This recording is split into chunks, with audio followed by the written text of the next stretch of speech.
10th class, we are going to study the general science chapter number 7. We will study about the different forms of the energy.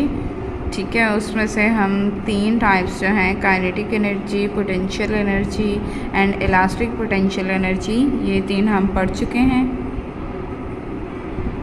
ठीक है, अब जो हम पढ़ने जा रहे हैं वो हमारे पास है chemical energy.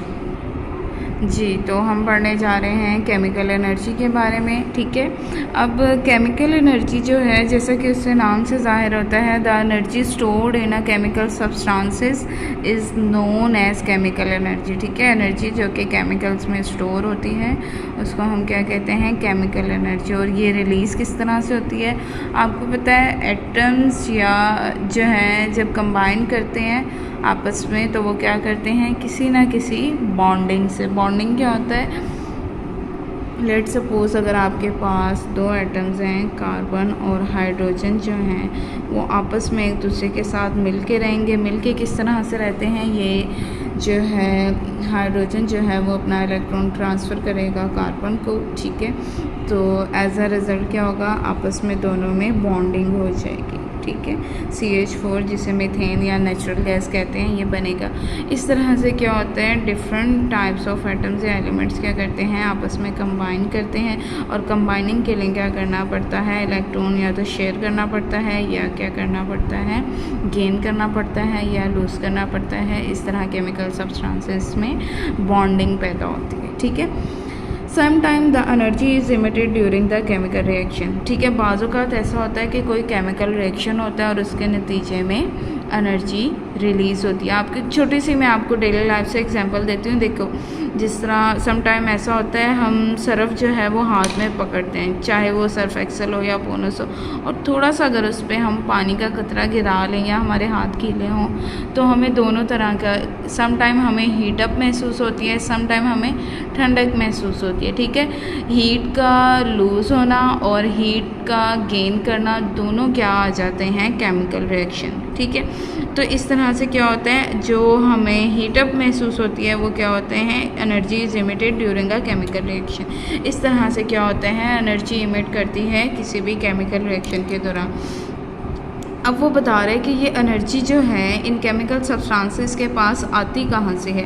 The source of this energy is also the chemical bonds between the atom. ठीक है, जिस तरह ये बॉन्डिंग मैंने आपको बताई थी, इसी तरह कोई भी सब्सटेंस जो है वो किसी भी बॉन्डिंग के ज़रिए आपस में एक दूसरे से जुड़े होते हैं. जब ये बॉन्ड ब्रेक करता है तो क्या करता है, ये अपनी एनर्जी को रिलीज़ कर देता है. ठीक है, when this bond break the energy is released. ठीक है, ये बॉन्ड जिस तरह मतलब कार्बन और हाइड्रोजन किसी बॉन्डिंग के ज़रिए आपस में एक दूसरे से जुड़े थे, तो जब ये बॉन्डिंग ख़त्म हो गई तो ये क्या करते हैं, अपनी एनर्जी को रिलीज़ कर देते हैं. ठीक है, और उस एनर्जी को हम समटाइम यूज़ करते हैं, समटाइम जो है कोई दूसरा काम भी कर सकते हैं. इन सेल्स एंड द बैटरीज. अब सेल कौन से, जो आप वॉचेस में डालते हैं वो भी, बैटरीज आजकल आपके घरों में UPS का बहुत इस्तेमाल है, वो वाली बैटरीज.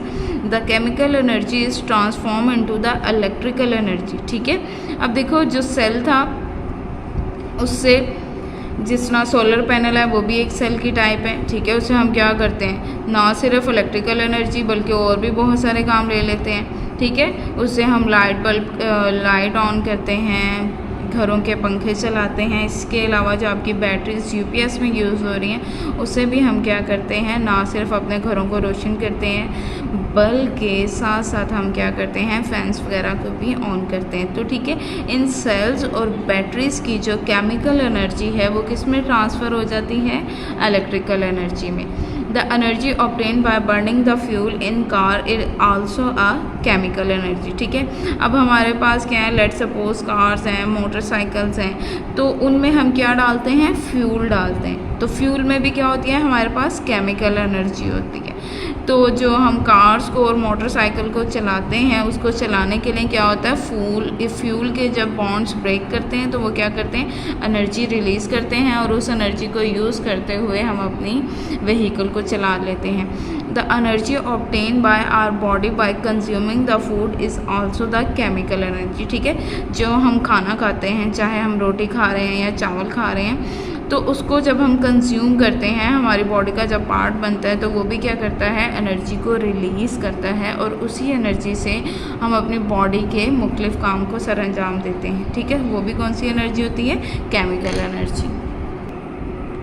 ओके बच्चों, अब हम मूव करते हैं उर्दू मीडियम की तरफ। उर्दू मीडियम में भी हमारे पास क्या मौजूद है, केमिकल एनर्जी। बाज़ औक़ात मुख्तलिफ़ केमिकल रिएक्शंस में एनर्जी खारिज होती है। ठीक है, मैंने इंग्लिश मीडियम की स्टार्ट में बताया था केमिकल रिएक्शन। ठीक है, तो सम टाइम ऐसा होता है, कुछ केमिकल जैसे होते हैं, जैसे उनका रिएक्शन होता है तो एनर्जी क्या होती है, खारिज होना शुरू हो जाती है। इस एनर्जी का मनबा एटम के दरमियान केमिकल बॉन्ड्स होते हैं। ठीक है, अब देखो कोई भी अगर आपके पास सब्सटेंस है, वो आपस में जो जुड़े हुए हैं, उनके जुड़े होने की वजह क्या है, केमिकल बॉन्डिंग। तो जब वो टूटते हैं तो ये बॉन्ड्स भी क्या करते हैं, टूट जाते हैं। इन बॉन्ड्स के टूटने से क्या होता है, एनर्जी हासिल होती है। ठीक है, सेल या बैटरी में केमिकल एनर्जी तब्दील होकर हमें इलेक्ट्रिकल एनर्जी मुहैया करती है। अब सेल और बैटरी, कौन से सेल और बैटरी की बात कर रहे हैं, जो हम अपने घरों में यूज़ करते हैं। बैटरी, जिस तरह यूपीएस में बैटरी यूज़ होती है, तो उस बैटरी में आपने देखा होगा, हम लोग कहते हैं पानी डालना है, तेज़ाब डालना है, तो एक्चुअली हम क्या डाले होते हैं, उसमें केमिकल एनर्जी डाले होते हैं। तो वो केमिकल एनर्जी क्या होती है, इलेक्ट्रिकल एनर्जी में तब्दील हो जाती है। गाड़ियों में पेट्रोल वगैरह को जलाकर भी एनर्जी हासिल की जाती है। ठीक है, जिस तरह हमारे पास व्हीकल्स हैं, कार हो गई, बाइक हो गई, उसमें हम क्या करते हैं, पेट्रोल जो है वो डालते हैं फ्यूल के तौर पे और उसको जलने से एनर्जी पैदा होती है और उस एनर्जी से हमारी जो है वो गाड़ियाँ मूव कर सकती हैं। ये भी एक केमिकल एनर्जी होती है। खुराक से हमारे जिस्म में जो एनर्जी हासिल होती है वो भी केमिकल एनर्जी होती है। ठीक है, जो फूड हम खाते हैं, खाना जो हम खाते हैं, चाहे वो रोटी है, चावल है, दाल है, गोश्त है, जब उसकी डाइजेशन होती है हमारे जिस्म में, खुराक जब हज़म होती है, तो जितने भी केमिकल बॉन्ड्स के ज़रिए वो जुड़ी होती हैं, उनके बॉन्ड्स ब्रेक होते हैं और उनके ब्रेक होने से जो एनर्जी खारिज होती है वो हमारे पास क्या होती है, केमिकल एनर्जी।